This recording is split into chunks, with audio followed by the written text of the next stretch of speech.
अजितदादा खरंच जिवंत आहेत का, अशी चर्चा महाराष्ट्रात सुरू आहे। मात्र ही चर्चा का सुरू झाली आणि या चर्चेत कितपत तथ्य आहे सांगते, पण त्याआधी थोडक्यातला फॉलो नक्की करा, कारण अशाच महत्त्वाच्या विषयांवर आम्ही रोज व्हिडिओ बनवत असतो आणि ते मोठ्या संख्येने पाहिले सुद्धा जातात। त्यामुळे आता लगेचच खालील फॉलोचं बटन दाबा।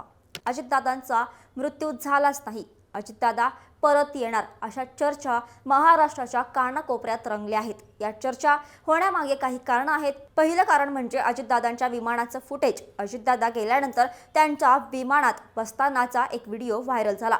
याच व्हिडिओचा संदर्भ घेत पुढे दुर्घटना झालेलं विमान आणि सकाळी अजितदादा ज्या विमानात बसले ते विमान वेगळं असल्याची चर्चा झाली। मात्र मुळात अजितदादा विमानात बसतानाचा जो व्हिडिओ व्हायरल झाला तो त्या दिवसाचा नव्हताच। दुसरा मुद्दा सांगितला जातो तो म्हणजे विमानात 6 लोक होते, मात्र प्रत्यक्षात नंतर 5च लोक असल्याचं समोर आलं।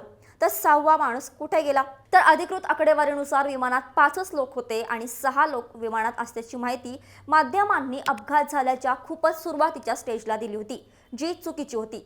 शेवटचा आणि सर्वात महत्त्वाचा मुद्दा, सापडलेली बॉडी अजितदादांची नव्हतीच, तर या मुद्द्यातही तथ्य नाही। व्यवस्थित खात्री करून सर्व गोष्टी तपासून अजितदादांची बॉडी पवार कुटुंबांकडे सोपवण्यात आली आणि त्यांनीही या गोष्टीची खात्री केली। दादा परत यावेत ही महाराष्ट्रातील प्रत्येकाची भावना आहे, पण दुर्दैवानं असं काहीही होणार नाही, यावर आपल्याला विश्वास ठेवावाच लागेल। जाता जाता एकच सांगते, दादांबद्दल अशा अफवा पसरू नयेत। यासाठी ही माहिती जास्तीत जास्त लोकांपर्यंत नक्की शेअर करा। बातमी म्हणजे थोडक्यात।